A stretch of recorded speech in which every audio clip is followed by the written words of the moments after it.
Welcome, everyone, back to Service to the Sacred Summit.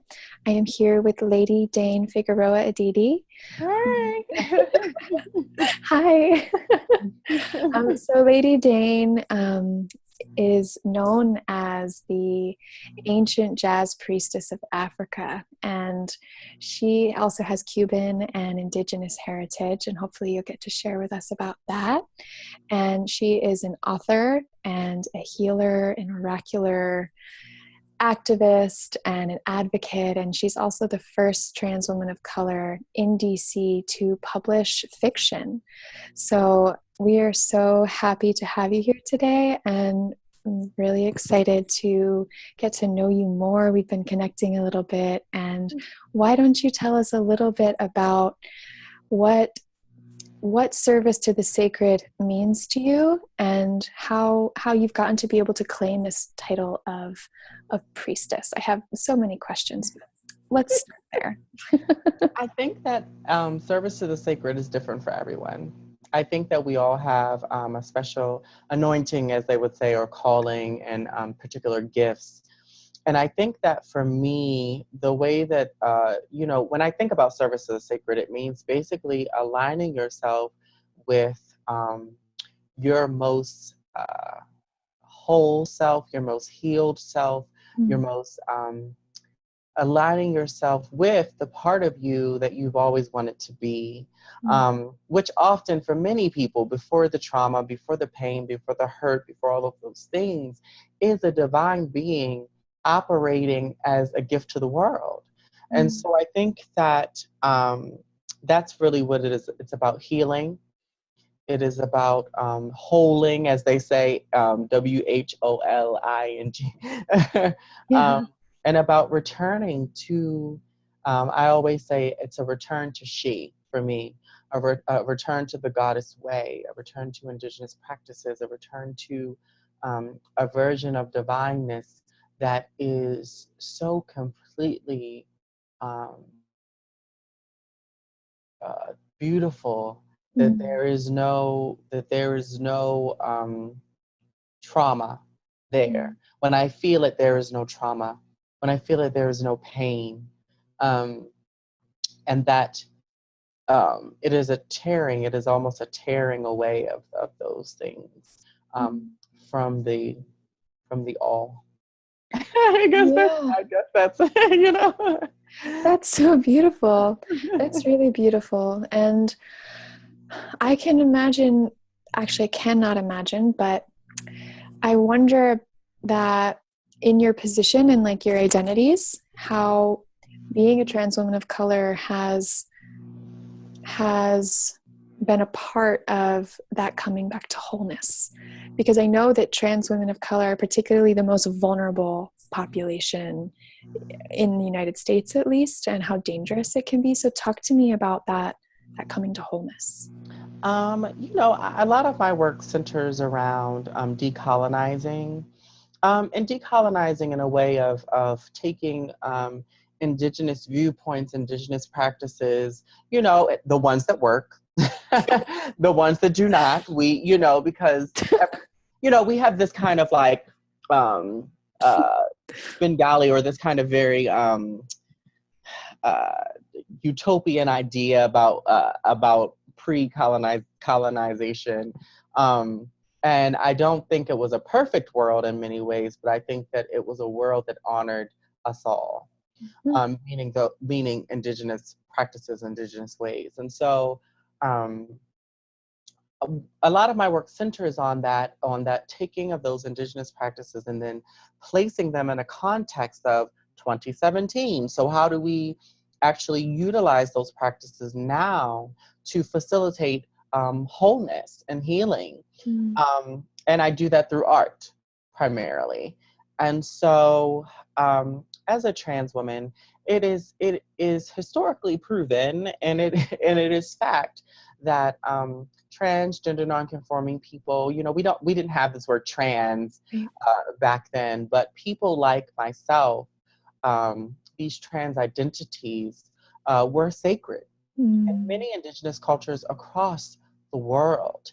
And that if you look far enough back, past, past the patriarchy, past white supremacy, past all of those things, you will find the honoring of trans people, transgender nonconforming people. You will find that. And so for me, returning to the goddess way was really about healing myself and developing and honoring the version of the goddess and pouring into her. I talk about spiritual transition. And what that means is that I was not the only, this body, this heart, this mind was not the only thing that suffered trauma. It was also the part of me that is my spirit, the goddess in me. And so because she also has suffered trauma, I have to heal her. I have to pour healing into her. Um, and being a trans woman, I am able, I've been able to really honor womanhood in a way that is completely and utterly um, without walls. So many of us have been indoctrinated into misogyny, right? And so, in order to love the woman in me, in order to love the woman that I am, before hormones, before anything, I had to do a lot of healing around the trauma. And part of that was also divorcing myself of misogyny and understanding that, like, women can be all things at once and nothing at all. We can choose. And I think all people can, I think when we go deeper, we understand that, like, gender is a construct. It's but the sacred femme is older than language. And yeah, being a trans woman has linked me in a lineage of powerful beings who have constantly, what do they say? Uh, traversed or ascended past the confines of society and the shackles of culture and the shackles of what a society says I should be. White supremacy, colonization, it tried to kill people like me. Yeah. It tried to wipe us out. And me being here is a testament to the power of my ancestors. Not just my ancestors from far away, but ancestors who are very close in lineage to me and work to me, which means people also like Marsha P. Johnson and Sylvia Rivera. Me being here is proof of that, of their promises to the world, and also that their visions could come true, and their fight was not in vain. So. Wow. Tell me, thank you so much for sharing that. Tell me more about how you divorced yourself from misogyny. I think that is something that we all need to learn. So please, if you can, share with us. I believe that healing is every day. We make a commitment. Healing is like love to me. We make a commitment to engage it, to be it, to facilitate it every day. And so, so much of the trauma that people suffer, the violence is misogyny, right? It's at the hands of misogynists who are steeped in that patriarchy. And how do I do that? I had to learn that men do not get to define what type of woman I can be. So even if I cannot divest myself of misogyny from the outside, I can divest myself of the misogyny that men in my life, right, directly have tried to tell me, you can't be a woman because of X, Y, and Z. You can't be a woman because a woman is this, or you can't be. And then when I look at their ideologies of what a woman should have been, right, and the reasons why they beat me literally physically so bad because I said I was a woman, right? When I was a little baby, I'm a woman. When I look at those things and I look at that violence and I dissect that violence, I find that it has a root.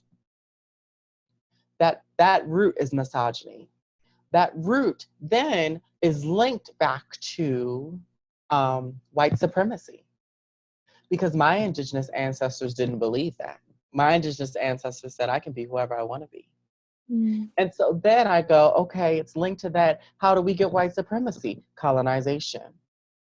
Yeah. So there has to be, I have to love my Blackness and my heritage so deeply Mm-hmm. that each day I make a commitment to um, to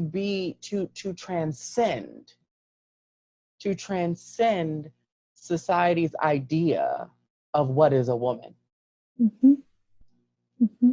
And each day I renew that commitment, because in the ancient days, women like myself, women like you, women like the next woman, if we were called to be priestesses, we all worked in the temple together. Mm. Wow. Yeah. So I'm imagining, I wonder if you had support, to go from that much. I don't know what it was like for you, but I would imagine that there would be a lot of internalized oppression, because if that's the internalized oppression that was oppressing you, Yes. that it would have taken a lot of training, Mm-hmm. right, to bring yourself to where you are now, which from what it looks like from the outside, I don't know what your life is really like, but you look like you're thriving, in self-expression and letting spirit move through you. So how did you get through that? I mean, what kind of support did you have externally, and what did you find internally? How did you know that you could be safe in your body and that you could heal from that? Um, it's not one thing, I don't think. I don't think we can ever, when we talk about like the healing or the returning to she, I wrote an article about that in Black Witches Black Femi Witches Brew a Mm. while ago, just about the return to she and what that meant for me. But it's very difficult to just put that in one thing, right? Like to say, oh, it was just this one thing. I think it was a series of things. I Sure. think it was, um, I will say this, Meferufuno Ya, Mm. the Risha of the wind, the goddess of the wind, she forced me to confront those things in a way that I had never confronted those things before. And I knew that I was waking up every day angry and sad and hiding who I was. And I didn't want to feel that way anymore. Mm. So the choices really at the end of the day were kill myself Mm. or love the girl in me who was never able to be who she was. And I had already been forced through music because I had a problem with drinking when I was very young, and um, I had a choice of whether I was going to die or um, stop drinking, and I didn't choose. And I chose to continue to drink. Uh-huh. And it was the music, it was the art that saved my life, and that said, Mm. if you want to continue to thrive in me, then you Mm. have to give up drinking. And I loved the art so much that I gave it up.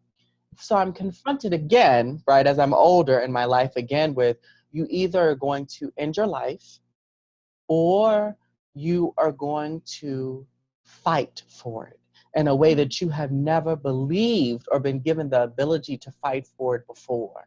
Mm. And I chose to fight. And there were times when I wanted to die. Yeah. And there were times I wanted to leave Yeah. my body. That's really more accurate to say. There was times I wanted to leave my body.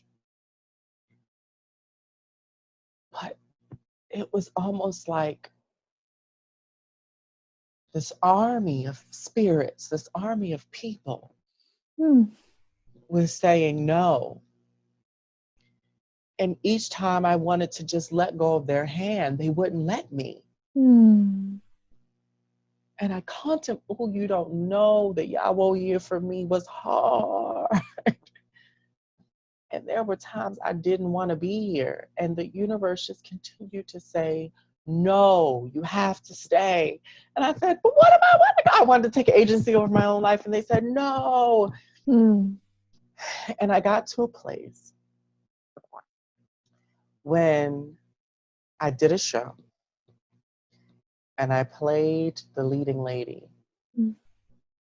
And by then I was already doing a lot of healing work just around the sexual trauma I had endured, and the physical trauma, and learning how to come into my own in a way that I had never done before, just healing from those things. And um, Mm.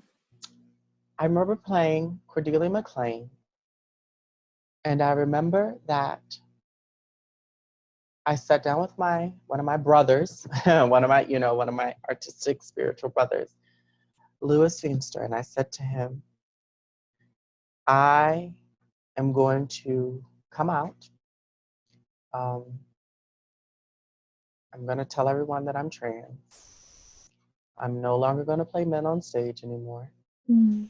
And people will now have to use the correct pronouns. I'm not going to allow people to not use the right pronouns anymore. Yeah.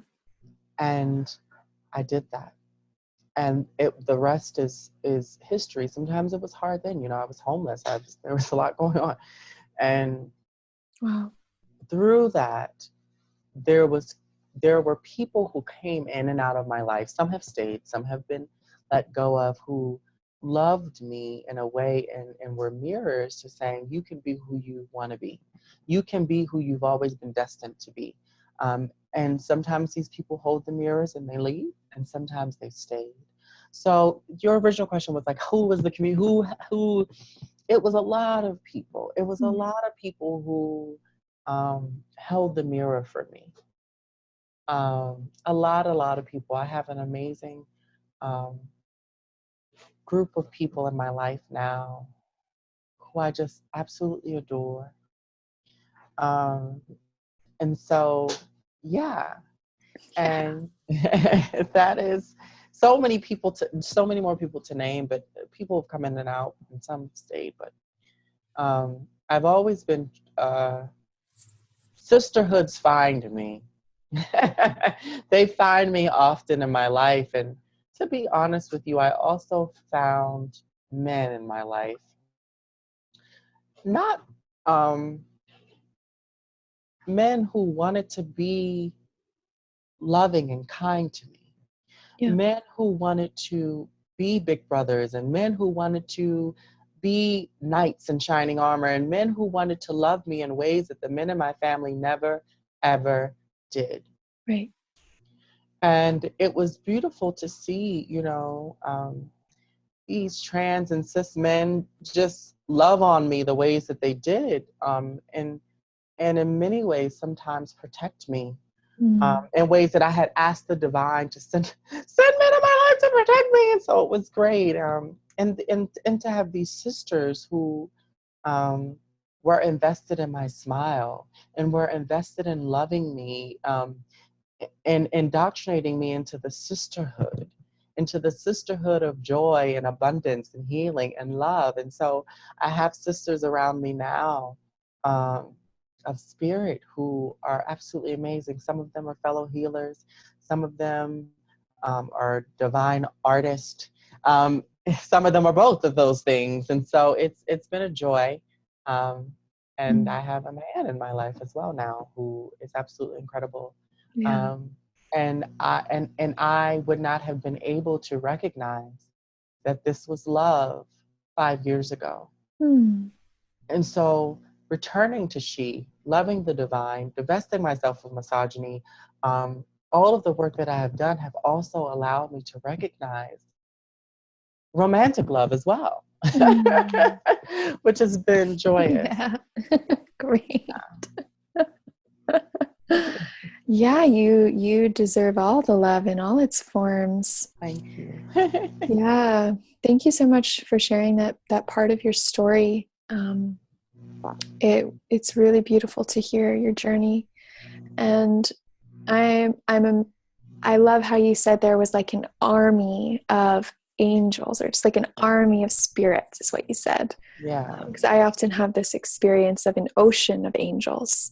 Yeah. around me. And what's coming up for me right now is uh, all the people out there who may have been suicidal, right, or may have been had so much trauma that the pain was so deep that they want to get out of their bodies. But looking at you and how you have, I mean, written 8 books, and these beautiful, from what I know about the stories, I mean, they're really deep, and they're true for you, and they're gifts to the world, especially to the trans community. And I am just holding all of those people in my heart who maybe didn't make it, or maybe have made it but still haven't had that army, around them to really share their divine gifts. So I mean, what kind of message do you have for people like that who are on the edge, or who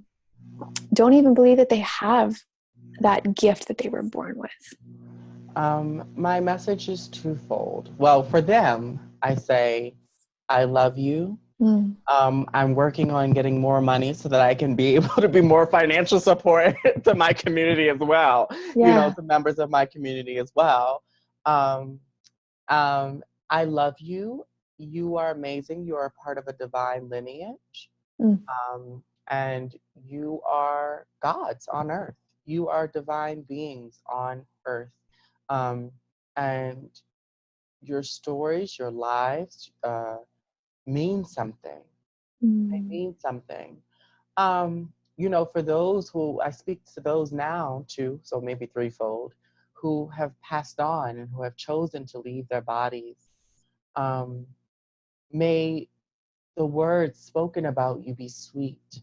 May Mm. they honor you in the identities and in the truth that you are and that you've always desired. May libations be poured out to your name Mm. in honor and in reverence. And if you choose to be reborn again, may the world be made sweeter for Mm. you. Oh. I leave this to the world. This is why I said threefold. Get your shit together. Stop causing these precious jewels, these precious beings to want to leave their bodies so soon. Mm. Be better. World, be better Mm. for our babies. Be better for them. Mm-hmm. That's my Mm-hmm. that's my reflection. Beautiful. Thank you so much. It's important for all ears. And oh, wow. Yeah. I I wonder about this idea of, so I feel like the words that you speak and the prayers that you're speaking, they are, they can land on so many types of ears, right? And they can be received to a certain depth. How is it for you to fully claim the that divinity? First of all, I mean, as a human, but also because that's like such a powerful feat in itself, but just for who you are and what you represent in the world. How has that been vulnerable for you, and how has that been? It's not always been easy, but it brings me lots of joy. I was born in the 80s. And in the 80s, it was a different time. And so, we didn't even talk about trauma, right? Like, Yeah. we didn't talk about trauma. We didn't talk about any of those things. Somebody hurt you, if somebody committed an act of violence against you, well, you dust yourself off and you wipe yourself off and you keep on moving and you hide it and you you drink it away or you use drugs or you do, you know what I mean? Like back in the 80s, that's what people were told to do. Mm-hmm. Um, and so for me, it's like, how do I do it? I have no other choice. Mm. I have no, now in this moment that we live in, I have no other choice. There is no going backwards. Once you have tasted heaven, you can't go back. You can only crave more, right? And so I think that's why the ancient mystics used to say there's 7 heavens and 9 heavens, because they want, it was so good they wanted more. They was like, wait, this one, what level 1 can't be all it is. And then, so you go to level 2 and you get a little more goodness, and so you go to level, you know what I mean? So you go to all the levels because you just want, you crave it. Yeah. And so being authentically you, I've craved it all my life. And when I got a taste of it, I said, nah, I don't want to eat nothing else. I don't want to eat the fruit of anything else. Mm. I want to move towards that. That's what I want to move towards. More of that, more of that. And the universe has blessed me enough to give me gifts to help facilitate that, even for myself. You know, when I wrote Yemaya's Daughters, that was really, I wrote it in trance, really. And so I go back and I read it sometimes and I'm like, wow, that was brilliant. I read the book and I'm like, wow, that was awesome. Yeah.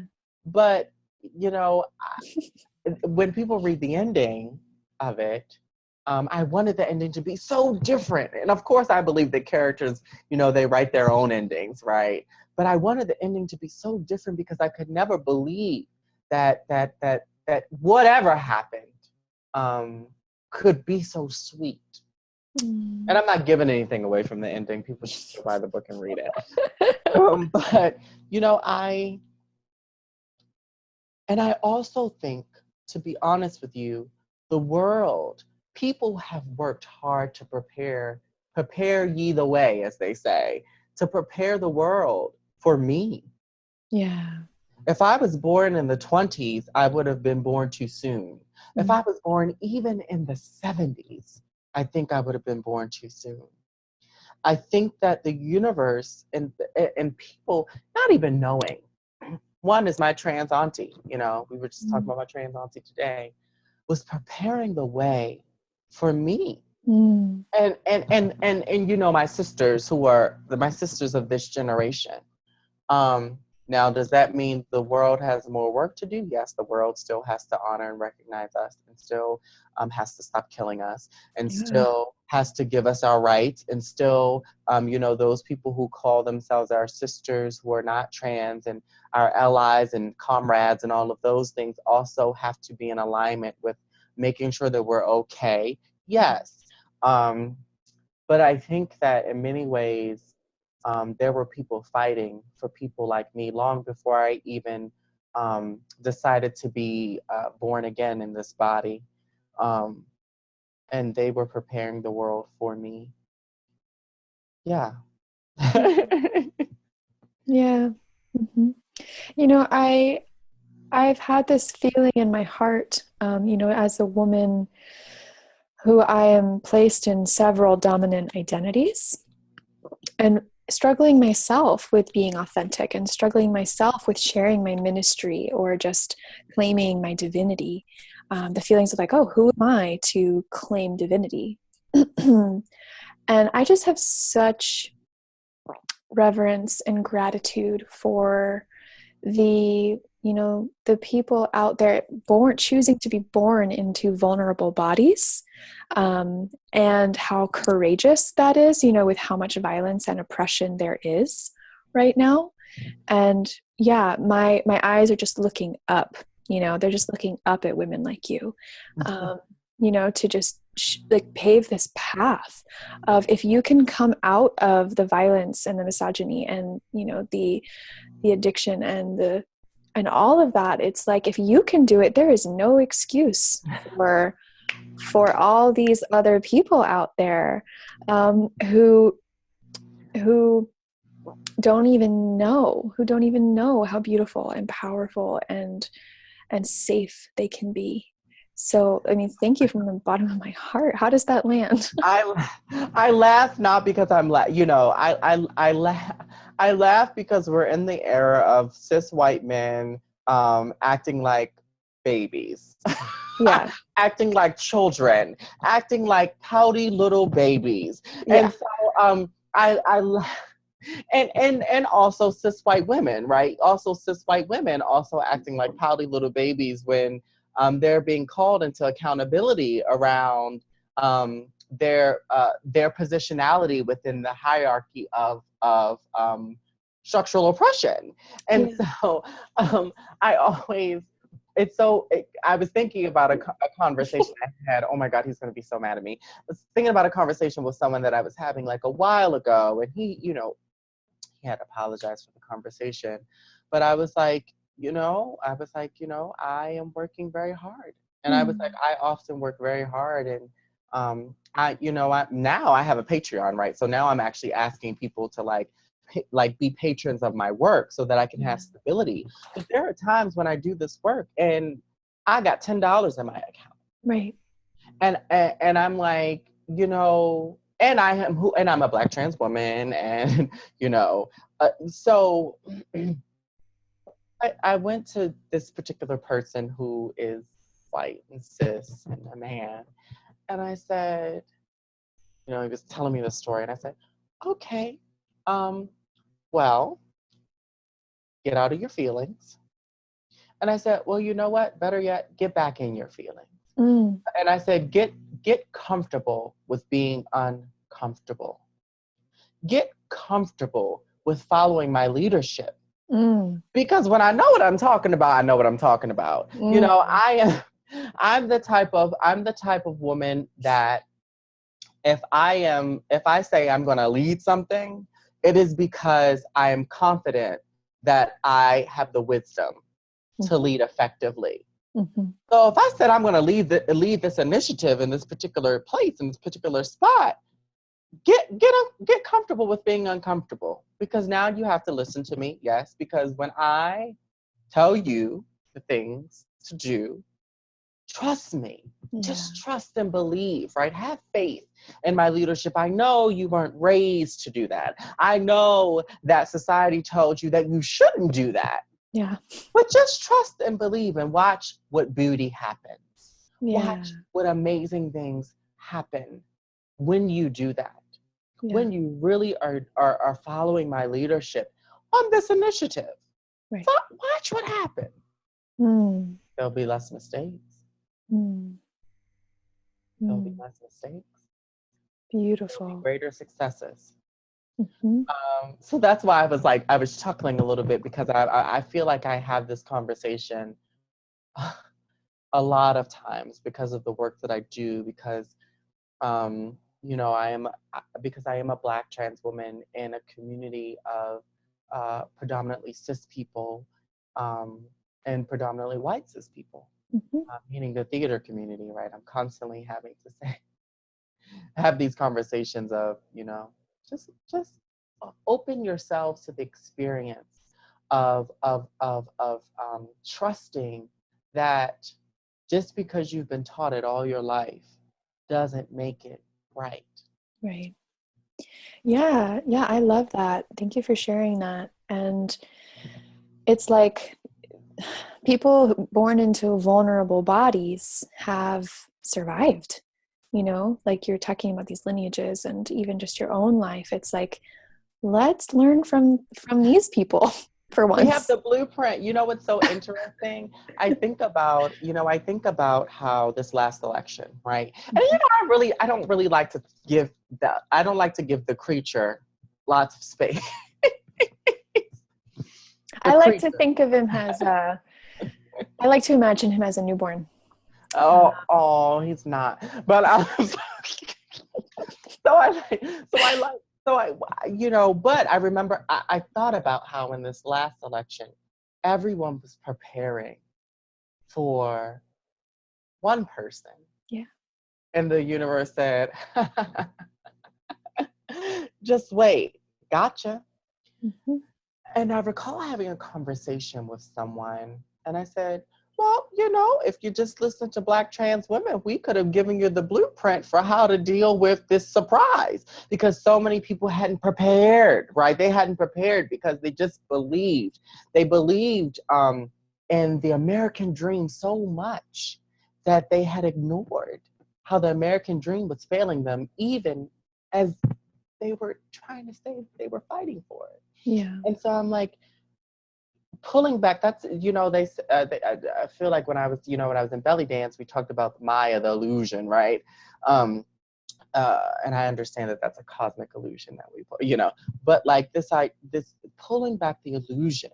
Black trans women have never been given space to live in an illusionary world. Mm. And so we're constantly having to think on our feet. So many of us are not hired at organizations, even LGBTQ organizations, even though they use our data, they use our wisdom, they use our knowledge, and they take it.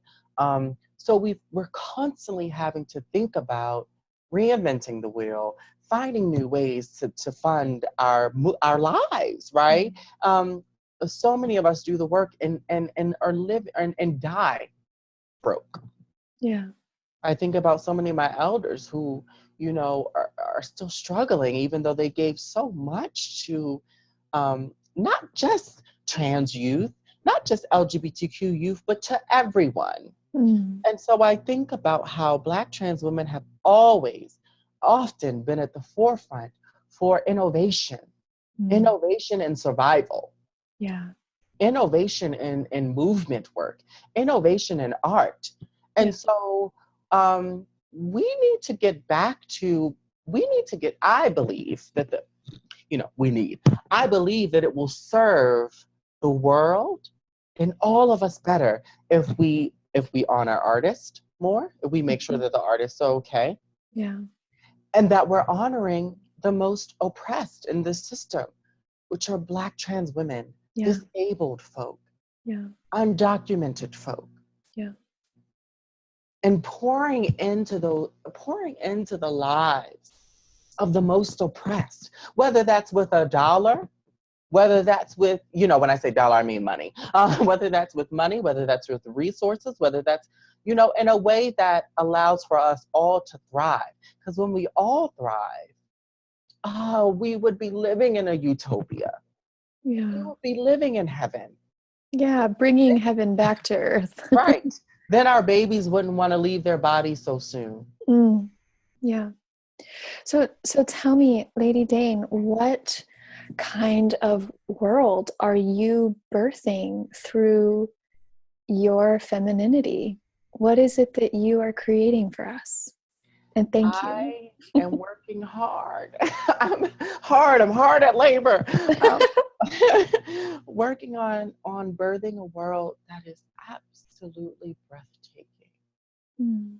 A world in which Mother Earth is able to thrive. A world in which everyone is able to live their highest destiny in ways that we celebrate them. A world in which we all are called beautiful. Mm. A world in which we hold each other accountable Mm. if we commit acts of violence to one another. Mm. A world in which forgiveness is not a painful thing to engage. A world that is so beautiful. When we leave these bodies, it'll almost be like we're simply sleeping. Mm. The world felt so good then. And then, even though it gets more beautiful, when the flesh is gone, it was so beautiful before that it's almost simply like walking across a bridge or opening a doorway. And a doorway that almost is like the sun. I see the sun everywhere. And it's like on this side, there's part of the sun. And then on this side, there's part of the sun. And there's light everywhere. And we open the doorway and it's just we're walking into more light, into more heaven. Mm. That's the kind of world I'm working hard for us, where we love artists and we honor art for the divine gift that it is. That artists don't have to struggle and eat and be hungry while we talk about them 10 years later, calling them brilliant. Mm. After they've died, after we've utilized them and used them up, where we allow people to be the types of people that the universe has asked them to be. Beautiful, divine, loving, where that's not such a like a thing that's so impossible to imagine. A world, a world too, in which we see that things like racism and misogyny and uh, white supremacy are not matters of opinion. Mm. Those things are not matters of those are the birthplaces of violence. Yeah. So I'm working on a world where we where all those things. Oh, no big deal. No big you deal. know, a world in which we, a world in which um a world in which utopia is not a thing so far Mm. away from us that we can't that we choose not to fight for it today. Mhm. Yeah, thank you so much, Lady Dana, for all of the work that you are doing, all of the work that you have done for every day that you have chosen to love yourself. The Thank you. world is a brighter place. Thank you. Thank you for your spiritual leadership. Thank you for your courage. Thank you for your willingness to hold, all that you have chosen to hold in this life. Thank you. You're Thank welcome. So you. please tell us, how can we get to know more of your service to the sacred? Like, how can we find you? How can we support you? So I have a website, www.ladydanefe.com. That's F as in Figueroa, E as in Aditi, Mhm. .com. And, buy my books. I tell people, I say, for every book that you buy, that means I get to eat at least one meal a day. Yeah. And that's real for me. That's very real for me. I have Patreon as well. That's www.patreon, the slash, I Slash, can yeah. think of slash, Lady Dane. And I tell people, I say, all I need is 2,500 patrons at $1 a piece. Yeah. All you have to commit to is $12 a year, right? Um, so that I can be stable, so that I can continue to do this work and not have to um, fret about some things that I've had to fret about for a while. Right. Because I have some initiatives that I really am working on that I really want to push. Mm. A lot of artist initiatives, particularly initiatives centering trans and gender nonconforming artists. Um, so I really want to not have to also think about how I'm going to eat that day as Right. well, or how am I going to be able to have a roof over my head, Yeah. while I push to do that work and to celebrate and center and uplift these amazing artists. And so Mm. those are the ways that people can really pour into my work. Buy my books, Yeah. don't become a patron, give Yeah. $1 a month. Yeah. um, you know if you could do more, do more. We all have different resources that we can leverage, but that's really it. And before, I used to feel very ashamed about talking about those types of things, but nope, that's my reality, Yeah. and live in that truth as well. So Mhm. Wonderful. yeah. Yeah, I can't wait to get one of your books. I'm so excited. It's Um, great. They're great. You should start with Yemaya's Daughters. Yemaya's Daughters it's a beautiful, beautiful book. that's So the one that's calling to me, and you're working on a series, your third book of a series right now, The Ghetto Goddesses, right? yeah, so I have a series called the Ghetto. It's the Ghetto Goddess Universe, really. And so there are two different series right now that I grew up with, like things like Dungeons and Dragons and Dragonlance and all those. So those were like world building types of novels and pieces. And so I've always that's a part of my work as well. And so I have this series called the Ghetto Goddess. It's the Ghetto Goddess Universe, and within that, right now, I have the Ghetto Goddess series, which is a trilogy of books about a young trans witch from Baltimore and her trans mom. and also and their coven, and then also the C. Muhammad series, Calafia Tamar Muhammad. She's the protagonist in that, and that's a series of novellas that are going to be 6. Beautiful. Um, and I've written those episodically. So I do, instead of saying book 1, I go episode 1, episode 2. So it's almost like the movies and the TV show. So Cool. um, and they're all about, you know, me not having seen myself in these stories about young witches. There was like Sabrina, there was Charm, but Yeah. here were the Black trans girls. We magical. Yeah.